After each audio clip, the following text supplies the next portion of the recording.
성경에서 하나님의 구원을 받은 사람들의 이야기를 가장 잘 소개하는 책은 출애굽기입니다.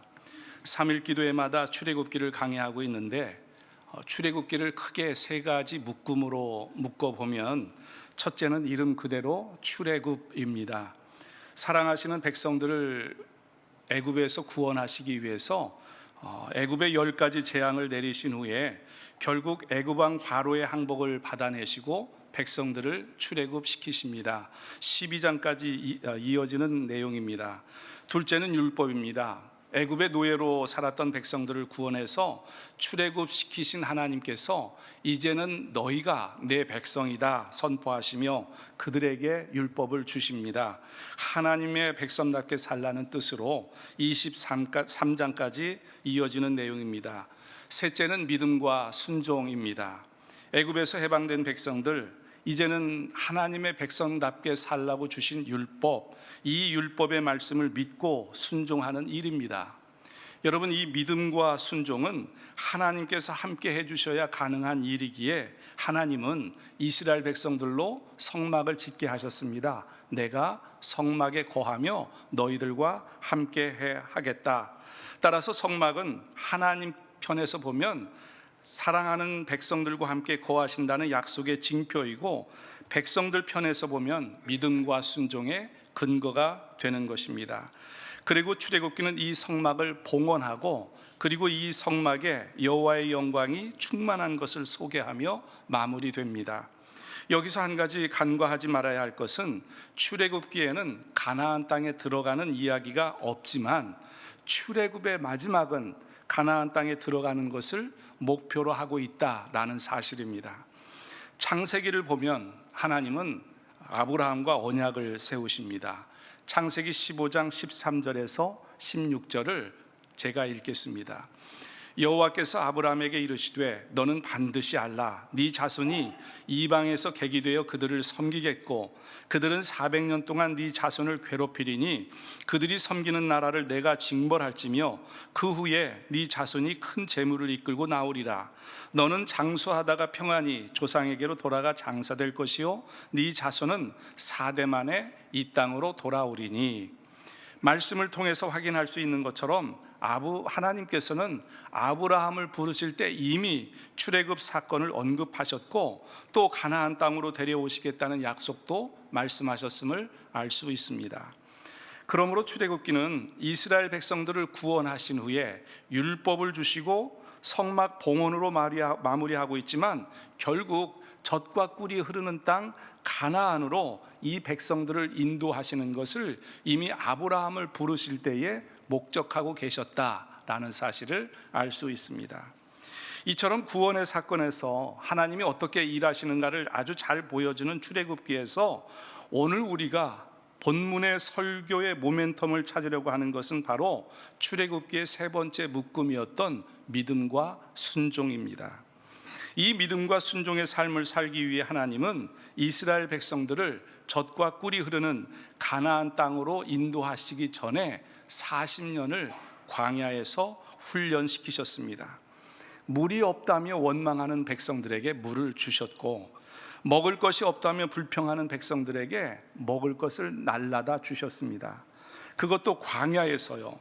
그렇게 광야에서 40년을 훈련시키신 후에 드디어 가나안 땅에 들어갈 목전에 서 있습니다. 하나님은 이스라엘 백성들에게 이렇게 말씀하십니다. 신명기 29장 5절과 6절입니다. 주께서 40년 동안 너희를 광야에서 인도하게 하셨거니와 너희 몸에 옷이 낡아지지 아니하였고 너희 발의 신이 헤어지지 아니하였으며 너희에게 떡도 먹지 못하며 포도주나 독주를 마시지 못하게 하셨음은 주는 너희의 하나님 여호와이신 줄을 알게 하려 하심이니라. 말씀에서처럼 하나님은 어떤 생명체도 살 수 없는 황량한 사막에서 이스라엘 백성들을 먹이며 입히시며 마시게 하시며 훈련시키셨습니다. 그리하신 이유가 바로 이스라엘 백성들 자신들을 출애굽시키신 하나님이 여호와이신 줄을 알게 하려 하심이라 하나님께서 분명하게 말씀하십니다. 사막에서 입혀주셨고 먹이셨고 이것은 하나님만이 하실 수 있는 일임을 이스라엘 백성들은 40년을 혹독하게 훈련을 받고 난 이후에 깨닫게 된 거죠. 그렇게 원망하고 불평하던 이스라엘 백성들이 40년을 훈련받은 후에 가나안 땅에 들어가기 위해 요단강에 섰습니다. 하나님이 건너가라 하십니다. 그때 이스라엘 백성들은 두말 없이 언약궤를 맨 제사장들로부터 모든 백성들이 요단강으로 걸어 들어갔습니다. 여러분, 이것이 믿음입니다. 요단강에 들어가 빠져 죽을지 허우적거리다가 요단강물에 떠밀려 내려갈지 이스라엘 백성들은 모릅니다. 그럼에도 하나님께서 말씀하시니 그렇게 하는 겁니다. 여러분, 이것이 믿음이고 순종입니다.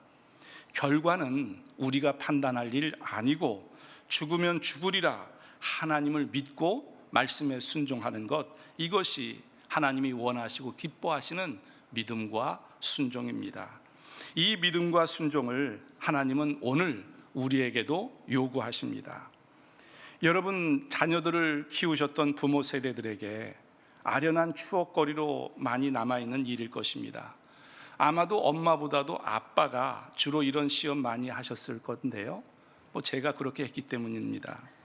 소파 위에 아슬아슬하게 아이를 세워놓고 뛰어내려 졸라댑니다. 궁금합니다. 이놈이 나를 얼마나 믿는지 보자 시험을 하는 거죠. 아이가 뛰어서 내 품으로 안기면 그야말로 이 아빠 된 입장은 온 세상을 다 가진 것 같습니다. 그렇지 않습니까? 좋다, 이 녀석이 나를 이렇게 믿어주는구나. 아이는 아빠만 보고 뛰어내리는데 이 뛰어내리는 아이의 모습을 보고 아빠는 더 큰 의미를 부여하는 것입니다. 네가 나를 이토록 믿었으니 내 모든 것을 너에게 주리라. 여러분, 하나님은 오늘 우리가 우리 자녀들에게 요구했던 이 믿음과 순종을 요구하십니다. 그런데 여러분, 출애굽기가 우리에게 말씀하고 있는 것처럼 이 믿음과 순종은 하나님이 나를 얼마나 사랑하시는지를 알아야 가능한 일입니다. 내가 누구이며 내가 어떤 자리에서 이 하나님의 자녀된 자리로 오게 되었는지를 알아야 그 크신 역사를 이루신 하나님을 믿고 순종할 수 있는 거지요. 여러분, 구약에서 구원의 이야기를 잘 보여주고 있는 책이 출애굽기라면 신약에서는 오늘 우리가 살펴보려고 하는 에베소서가 그 역할을 합니다. 에베소서는 사도 바울이 에베소 교회에 보낸 편지입니다. 모두 6개 장인데요, 1장에서 2장, 3장은 성도가 예수 그리스도 안에서 얼마나 놀라운 부르심을 받았는지를 교리적으로 서술해 줍니다. 그리고 4장에서 6장까지는 하나님의 부르심을 받은 너희가 하나님의 부르심에 합당하게 살라 실천적인 면을 권면하고 있는 내용입니다. 특히 에베소 전체 6개 장에서 교회라는 단어가 11번이나 언급되어 있어서 예수 그리스도를 믿음으로 구원받은 하나님의 자녀들이 교회 공동체 안에서 어떻게 살아야 하는지를 말씀하는 내용임을 알 수 있습니다. 여러분, 출애굽기에서 이스라엘 백성들이 구원을 받을 수 있었던 것, 하나님의 말씀을 믿고 순종했기 때문입니다. 마지막 10번째 재앙에서 사람이나 짐승을 막론하고 애굽에 있는 처음 난 것은 다 죽임을 당하는 재앙이었습니다. 그런데 그런 재앙 중에서도 하나님이 사랑하시는 이스라엘 백성들은 살 수 있는 길이 있었습니다. 그것은 어린 양의 피를 문 인방과 좌우 설주에 뿌리는 일입니다. 그 뿌려진 피를 보고 죽음의 사자는 넘어가게 되어 있습니다. 이스라엘 백성들은 이렇게 하나님의 말씀을 믿고 순종함으로 출애굽의 구원을 받을 수 있었습니다. 그러면 오늘 우리는 어떻게 구원을 받을 수 있습니까? 바로 예수 그리스도를 믿는 일입니다. 하나님이 이 땅에 오셔서 우리 죄를 위해 십자가에 달려 죽으셨고 사흘 만에 성경대로 살아나셔서 부활하셨고 마지막 심판을 위해 이 땅에 오시는 분, 그분이 예수 그리스도임을 믿는 것입니다. 그렇게 이 일을 이루신 분이 예수 그리스도를 믿는 모든 자는 그의 신분이 높든 낮든, 그가 얼마나 큰 일을 한 사람이든 큰 일을 하지 못한 하찮은 사람이든 건강한 사람이든 질병의 고통 가운데 있는 환자이든 누구라도 예수가 나의 구세주임을 믿는 사람은 그 즉시 다 구원을 받습니다. 믿으십니까? 그래서 이 구원에는 나의 어떤 조건도, 어떤 능력도, 어떤 열심도 다 소용없습니다. 오직 하나님의 은혜로만 주어지는 구원입니다. 그런데 여러분, 이 구원받은 하나님의 자녀들 혼자 살아가지 않습니다. 함께 더불어 공동체 생활을 해야 하는데 그 공동체가 바로 교회입니다. 그리고 이 교회 공동체를 이루는 지체들로 어떻게 살아야 하는가, 오늘 본문이 우리에게 말씀합니다.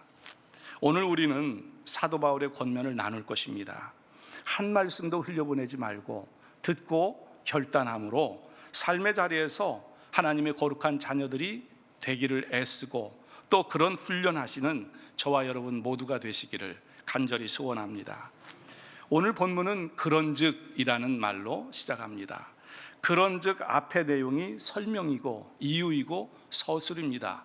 그러므로라고 그런즉 뒤에 나오는 내용이 바로 사도 바울이 요구하는 결론입니다. 그러면 여러분, 이 그런즉이라는 결론을 내리기 위해서 앞에 구절에서 뭐라 말씀을 했는지 우리는 확인할 필요가 있습니다. 에베소서 4장 22절부터 24절입니다. 제가 읽겠습니다. 너희는 유혹의 욕심을 따라 썩어져가는 구습을 따르는 옛사람을 벗어버리고 오직 너희의 심령이 새롭게 되어 하나님을 따라 의와 진리의 거룩함으로 지으심을 받은 새 사람을 입으라. 하나님의 구원을 받은 성도의 이전과 이후를 아주 극명하게 대조해 주는 말씀입니다. 구원받기 이전 옛 사람이 살던 그때의 모습이 어떻습니까? 허망한 욕심을 따라 썩어 없어질 삶을 살았다고 증언하고 있습니다. 여러분, 우리가 옛 사람의 모습으로 살았던 그때에는 아무 소망도 없었습니다. 모든 것이 부패되었고요, 모든 것이 썩어질 것으로 가득한 삶이었습니다. 여러분, 이런 삶에서 벗어나라 요구하고 있습니다. 왜냐하면 하나님의 구원을 받은 성도는 의와 진리의 거룩함으로 지으심을 받은 새 사람이기 때문입니다. 그래서 오늘 본문에서 새 사람답게 사는 모습이 어떠한가를 말씀하고 있는 것입니다. 여러분, 우리는 이 지점에서 옛 사람을 벗어버리고 새 사람답게 사는 문제, 과연 무엇을 말씀하고 있는 걸까 질문을 해야 합니다. 우리가 구원받은 후 보통은 이런 생각을 하기 마련인데, 좋아, 이제 하나님의 자녀가 되었으니까 거룩한 모습으로 신앙생활을 해야지 하면서 시작하는 신앙생활이 무엇인가 하면 전도를 하거나 기도에 힘쓰거나 또 열심히 교회 일에 봉사합니다. 온 힘을 다 그런 것에 쏟습니다. 그런데 여러분, 성경은 그거 아니다 말씀하여 우리가 옛사람에서 새사람으로 되는, 다시 말해서 우리의 신분이 죄의 종에서 하나님의 의의 종으로 바뀌는 것에는 다른 길이 없습니다. 오직 예수 그리스도를 믿음으로만 우리는 새 사람이 됩니다. 예수 그리스도를 믿음으로만 우리는 죄인된 자리에서 의인된 자리로 가는 유일한 길임을 아멘 수납하면, 마음으로 인정하면 우리는 새 사람이 됩니다. 하나님의 자녀되는 이 신분에는 누구보다 더 고급한 신분이 없고, 그렇다고 누구보다 더 천박한 신분도 없습니다. 모두가 다 하나님의 자녀들입니다. 이 자녀들에는 차별이 없습니다. 그런데 여러분, 새 사람 된 내가 어떤 수준으로 사는가는 다른 문제예요. 예수 그리스도를 죽이시면서까지 우리를 사랑하신 하나님께서 하나님의 자녀다운 삶을 요구하시는 겁니다. 그리고 이 수준은 언제나 자라나는 문제와 연결되어 있다, 성경은 말씀합니다. 여러분, 열매는 나무에서 따게 되어 있지 않습니까? 그렇다고 묘목을 심은 그 해에 열매를 요구하는, 또 기대하는, 거두기를 소망하는 농부 없습니다. 열매가 열릴 때까지 몇 년이고 기다려야 합니다. 기다리면서 가꾸고 살피고 물 주고 때가 되어야 열매를 거둘 수 있습니다. 농부에게 있어서 이 과정이 얼마나 지난한 기간인지 모릅니다. 참고 기다려야 하지요. 열매가 열리지 않는다고 찍어내 버리면 그 농부는 평생 열매를 거둘 수 없습니다. 여러분, 신앙의 수준도 마찬가지입니다. 열매가 열리지 않는다고 찍어내 버리면 그 농부는 평생 열매 얻을 수 없습니다. 새 사람이 되었다고 즉각 변하는 것 아닙니다. 나무를 심었으면 열매가 열릴 때까지 기다리는 것처럼 우리의 새 사람 된 신앙도 마찬가지예요. 오늘 우리가 분명히 확인할 것 이것입니다. 열심히 신앙생활하는 것 중요하지만 먼저 하나님의 사람으로 내 성품이, 내 삶이 변해야 하는 것입니다. 여러분, 구원받은 성도를 사람으로 비유하자면 유아입니다. 어린아이입니다. 이제 갓 태어난 아이가 말을 하고 일어나서 일을 한다 생각할 수 없지요. 하나님의 구원을 받아 새 사람이 되었다면 한 단계 한 단계 날마다 연습하고 훈련하여 자라나야 합니다. 그렇게 우리가 자라고 성장해야 할 자리가 어디인가 하면 오늘 본문이 가는 자리입니다. 그런데 이 연습과 훈련 겁나게 힘듭니다. 이 일이 얼마나 어려운지 사도 바울이 이렇게 단식하지 않습니까? 오호라, 나는 곤고한 자로다. 누가 이 사망의 몸에서 나를 건져내랴. 마음으로는 하나님의 법을 섬기지만 육신으로는 자연스럽게 죄를 섬기고 있는 모습을 보면서 사도 바울은 얼마나 놀라며 하는 말인지 모릅니다. 여러분, 그렇다고 힘들다고 안 할 수 없습니다. 옛사람을 벗고 새사람을 입는 것 선택의 여지가 없습니다. 하나님의 자녀된 모든 성도가 반드시 가야 하는 자리입니다. 이 지점에서 우리는 하나님의 의지가 어떠한가를 느끼셔야 합니다. 예수 그리스도로 말미암아 내 자녀로 삼은 이상은 반드시 이 길을 걷게 하시겠다, 하나님의 의지입니다. 우리를 향하신 약속이고 하나님의 목적이에요. 우리가 안 간다고 뻗팅기면 뻗팅길수록 하나님께서는 우리를 때려서라도 우리를 고급한 신자의 수준으로 끌고 가실 것입니다. 그러니까 하나님의 말씀에 순종하여 순순히 따라가는 것이 우리에게 얼마나 큰 복인지 모릅니다. 우리 동천 공동체 모든 성도들이 이 복된 자리에서 새 사람 된 수준으로 성장하시길 소원합니다. 그러면 여러분, 새 사람 되는 첫걸음이 무엇입니까? 25절 보겠습니다. 그런즉 거짓을 버리고 각각 그 이웃과 더불어 참된 것을 말하라. 이는 우리가 서로 지체가 됩니다. 새 사람이 되는 훈련 첫 번째는 거짓을 버리는 것입니다. 여기서 거짓이란 뜻은 새 사람답게 살지 않고 옛사람의 습관과 방식으로 살아가는 모든 삶의 모습을 다 거짓이라고 말하는 것입니다. 여러분, 우리는 어쩌면 새 사람답게 사는 것보다 옛사람답게 사는 일이 훨씬 쉽습니다.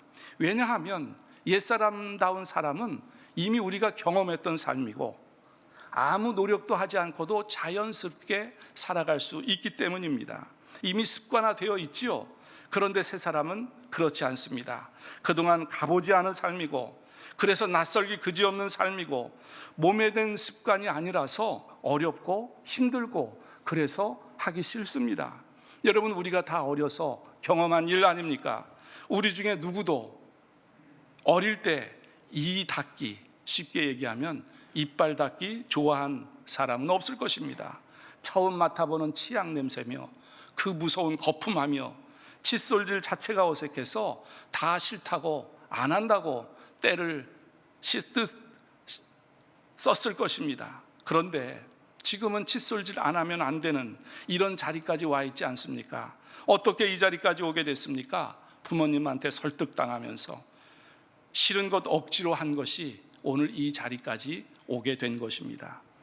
하나님의 구원을 받아 새 사람 된 다음에 우리가 가야 하는 자리가 이 자리입니다. 우리에겐 전혀 낯선 일이지요. 하나님께서 요구하시는 수준이 우리의 몸으로는 결코 따라갈 수도 없고 실은 생소한 일입니다. 그러나 새 사람 되기 위해서 날마다 훈련해야 하고 날마다 연습해야 합니다. 그 첫 훈련과 연습이 거짓을 버리는 일입니다. 그리고 뒤이어서 버려야 할 것들이 언급되는데요, 26절을 보면 분을 내어도 죄를 짓지 말라, 27절에서 마귀에게 틈을 주지 말라, 28절에서는 도둑질하지 말라, 29절에서는 더러운 말은 입 밖에 내지 말라, 30절을 보면 하나님의 성령을 근심하게 하지 말라. 이렇게 버리라는 것 한 가지, 하지 말라는 네 가지, 합해서 모두 5가지입니다. 그런데 여러분, 이 5가지 모두가 다 명령형 동사를 사용하고 있다는 사실입니다. 이유가 무엇입니까? 왜 명령형 동사를 사용해서 우리의 새 사람 된 사람답게 살기를 요구하십니까? 다 내 책임이기 때문입니다. 누가 대신해 주지 않습니다. 새 사람 된 내가 책임지고 해내야 하는 일이기 때문에 사도 바울은 명령하고 있는 것입니다. 그래서 오늘 본문의 제목을 버려야 할 것, 그리고 행해야 할 것으로 정했습니다. 죄 가운데 있었던 옛사람의 습관과 성품 중에 버려야 할 것이 있을 것이고 새 사람답게 마땅히 행해야 할 것이 있습니다. 오늘 본문을 통해 우리는 이것들을 구체적으로 살펴볼 것입니다.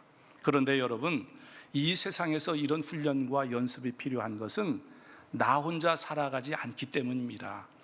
나 혼자 살아간다면야 이 훈련과 연습이 왜 필요합니까? 혼자 화내고 밤새 성질나서 소리 지른다고 누가 뭐라고 하겠습니까? 성질대로 마음 내키는 대로 혼자 살면 그만입니다. 그런데 우리가 거짓을 버리고 참된 것을 말해야 하는 이유가 이웃에게 우리는 선한 영향력을 끼쳐야 하는 존재이기 때문입니다. 이 일을 위해서 우리가 두 번째로 해야 할 일, 분을 절제하는 일입니다. 분냄, 이것이 다 나쁜 것 아니지요. 다만 분을 내어도 죄를 짓지 말아야 합니다.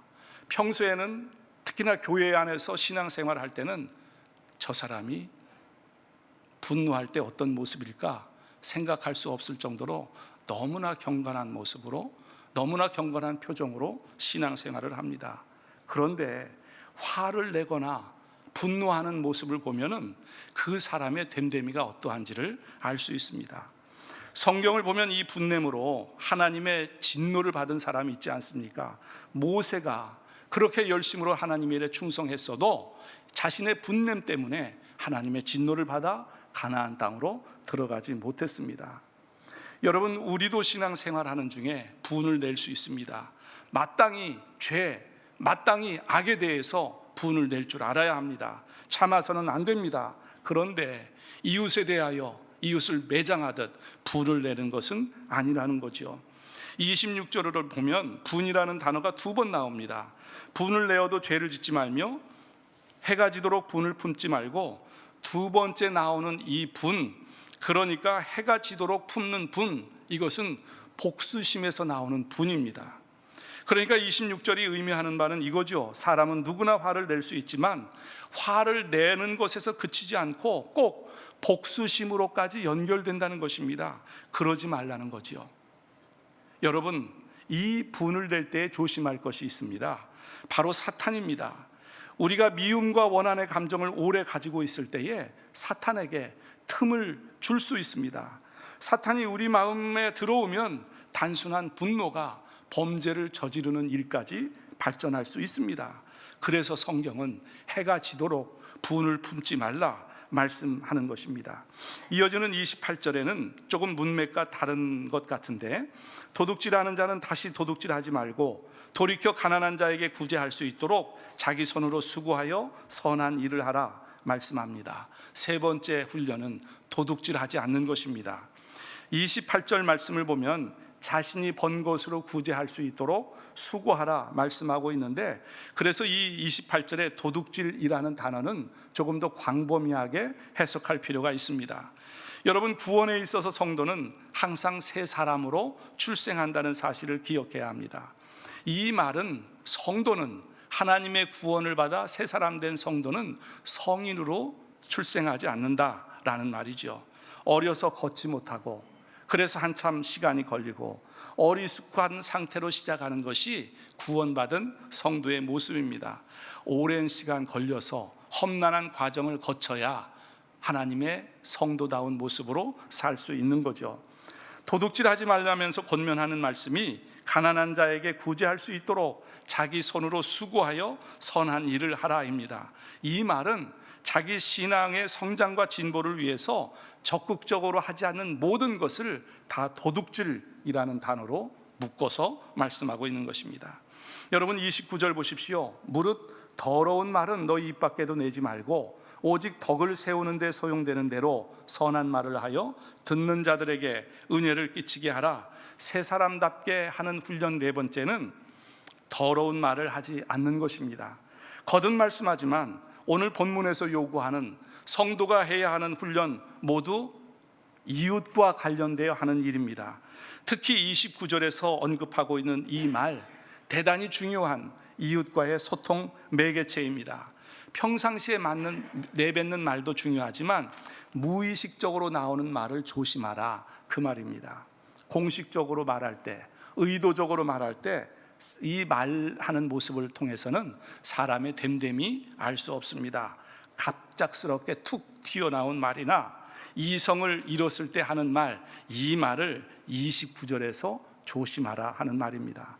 그런데 여러분, 이 말 어떻게 사용하라 말씀합니까? 덕을 세우는 데 소용되는 대로 선한 말을 하여 듣는 자들에게 은혜를 끼치게 하라. 29절에서 말씀하는 이 더러운 말은 이웃의 모자람, 이웃을 질책하고 이웃을 핀잔하는 그런 말입니다. 한마디로 내가 너보다 더 우월하고 내가 너보다 더 낫다, 그런 말인 거죠. 내가 내뱉는 말 한마디가 이웃으로 힘이 나게 하는 말, 여러분 이 말 저절로 입에 담겨지지 않습니다. 훈련해야 됩니다. 빌립보서를 보면 이 말을 어떻게 해야 할지 교훈 삼을 말씀이 있는데, 빌립보서 2장 1절부터 5절까지 제가 읽겠습니다.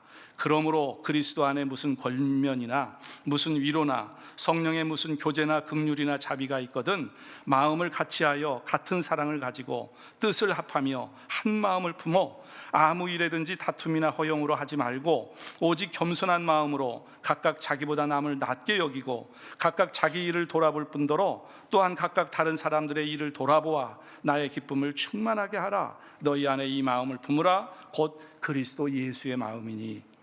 빌립보서 2장 1절부터 5절까지를 한 문장으로 요약하면 그리스도 안에 무슨 권면이나 무슨 위로나 성령의 무슨 교제나 긍휼이나 자비가 있거든 그리스도 예수의 마음을 품으라, 이 말입니다. 여러분, 그리스도 예수의 마음을 언제 품으라는 것입니까? 누군가를 훈계할 때 품으라는 것 아닙니다. 누군가를 질책하거나 책망할 때 품으라는 말 아니에요. 그리스도 안에서 무슨 권면이나 무슨 위로나 성령의 무슨 교제나 긍휼이나 자비가 있을 때 그리스도 예수의 마음을 품으라입니다. 이처럼 성경은 우리에게 얼마나 높은 신앙의 수준을 요구하는지 모릅니다. 성도가 된 다음에 많이 실수하는 부분이 바로 이 지점입니다. 여러분, 내가 오르면 이웃도 없습니다. 내가 오르면 목소리가 커집니다. 옳다는 것 하나 때문에 눈에 보이는 것 없이 이웃의 마음에, 자존심에 상처를 냅니다. 그러나 아닙니다. 내가 오를 때 더 겸손하게 그리스도 예수의 마음을 품으라. 이것이 성경이 우리에게 요구하시는 새 사람다운 모습입니다. 하나님은 구원받은 우리에게 부르심에 합당하게 살라 말씀하십니다. 여러분, 부르심에 합당하게 살기 위해서 반드시 유념해야 할 것입니다. 유념해야 할 것이 있는데 무엇보다 말을 조심하는 것입니다. 우리의 자신의 말투를 한번 생각해 보십시오. 혈기를 부리는 말투, 이웃을 깔보며 말하는 말투, 상대의 속을 뒤집어 놓는 말투, 이런 말투가 우리 안에 혹 있습니까? 과감하게 내버려야 됩니다. 여러분, 그럴 때 우리의 신앙의 수준은 고급해질 것이고, 그런 우리를 보면서 내 이웃, 내 지체가 신앙의 도전을 받을 것이며, 그런 공동체 모든 지체들이 훈련하고 연습할 때에 우리 공동체, 우리 동천교회의 수준은 대단히 높아질 것입니다. 여러분, 이 일을 하나님이 기뻐하시지 않겠습니까? 하나님의 뜻이 하늘에서 이루어진 것처럼 이 땅에서 이루어가는 도구로 우리 동천 공동체를 열심으로 사용하시지 않겠습니까? 저는 저와 여러분 모두가 이 일에 귀히 쓰임받는 지체들이 다 되기를 소원합니다.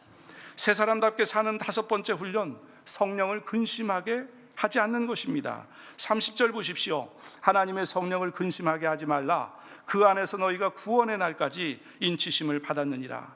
지금까지 살펴보았던 옛사람의 모든 모습으로 살아갈 때에 성령 하나님은 근심하십니다. 그것이 무엇입니까? 거짓을 행하고 분을 참지 못하고 도둑질을 하고 더러운 말을 하며 이웃을 해롭게 할 때 우리 안에 거하시는 성령 하나님은 근심하십니다. 그러면 우리는 어떻게 할까요? 우리에게 할 일이 있습니다. 버릴 것은 버리고 행할 것은 행하는 것입니다. 오늘 본문의 결론이 30절과 31절에서 있습니다. 우리 31절과 32절에 있는데 우리 31절과 32절을 다 같이 한 목소리로 읽겠습니다. 너희는 모든 악독과 노함과 분냄과 떠드는 것과 비방하는 것을 모든 악의와 함께 버리고 서로 친절하게 하며 불쌍히 여기며 서로 용서하기를 하나님이 그리스도 안에서 너희를 용서하신 같이 하라. 아멘. 여러분, 성령이 근심하지 않게 하기 위해 우리가 행해야 할 세 번째, 용서입니다. 친절하게 하는 것, 불쌍히 여기는 것 중요합니다. 그런데 이 용서하는 것에 모든 것이 다 포함되어 있습니다. 그런데 용서하는 일에는 단서가 붙어 있죠. 하나님이 그리스도 안에서 너희를 용서하심과 같이 하라. 여러분 생각해 보십시오. 하나님은 나를 어떻게 구원하셨습니까? 예수 그리스도를 죽이시면서까지 나를 구원해 주셨습니다. 우리가 용서할 수 있는 근거, 바로 이 예수 그리스도의 은혜입니다. 하나님의 사랑입니다. 성도 여러분, 이처럼 성도로 사는 것 참 어렵습니다.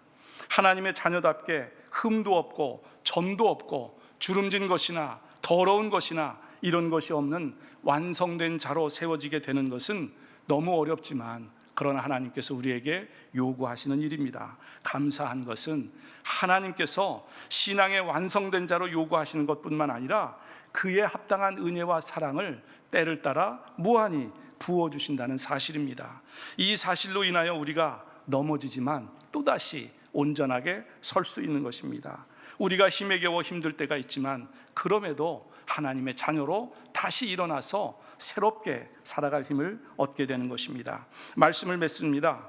하나님께서 사랑하시는 동천교회 성도 여러분, 하나님의 사람들이 받아야 할 훈련이 무엇인가를 구체적으로 확인했습니다. 거짓을 버리고 분을 내지 말고 도둑질하지 말고 더러운 말을 하지 말고 성령을 근심하게 하지 말는 일입니다. 성도는 왜 이런 것들을 하지 말아야 합니까? 우리에겐 이웃이 있고 그들과 함께 우리가 서로 지체가 되어서 교회의 공동체를 이루어 나가야 하기 때문입니다. 여러분, 이웃이라는 단어, 지체라는 단어는 항상 공동체를 지향하는 단어입니다. 이 공동체가 바로 교회입니다. 그리고 이런 공동체 안에서 성도라면 반드시 행할 것이 있습니다. 서로 친절하게 하며 불쌍히 여기며 서로 용서하기를 하나님이 그리스도 안에서 너희를 용서하심과 같이 하는 것입니다. 오늘 본문은 그래서 교회의 교회다운 모습이 어떠한가를 보여주고 있습니다. 그런 점에서 교회 안에서 교회에 지체된 성도들은 언제나 버려야 할 것 과감하게 버리고 행해야 할 것 마땅히 행함으로 아름다운 공동체를 만들어 갈 수 있다는 사실 반드시 기억하시기를 원합니다. 간절히 바라기는 우리 동천교회가 예수 그리스도의 용서와 섬김의 본을 받아 새 사람답게 살아감으로 성도의 본분을 다하는 아름다운 공동체를 만들어가는 일에 나부터 지금부터 솔선하게 되기를 간절히 소원합니다. 이 일에 거룩하신 하나님께서 함께 해주시기를 또한 간절히 기도합니다. 기도하겠습니다. 거룩하신 하나님 우리 아버지, 우리가 살아가는 삶의 자리마다 늘 새 사람답게 살려는 신앙의 애씀이 있게 하여 주시옵소서. 뿐만 아니라 이 일을 감사함으로 받아 버릴 것은 반드시 버리는 훈련, 행할 것은 반드시 행하는 훈련을 통해 우리 동천 공동체가 하나님을 기쁘시게 하는 공동체로 세워지는 놀라운 역사를 허락하여 주시옵소서. 그리 되어질 줄 믿고 감사드리며 우리 주 예수 그리스도의 이름으로 기도합니다. 아멘.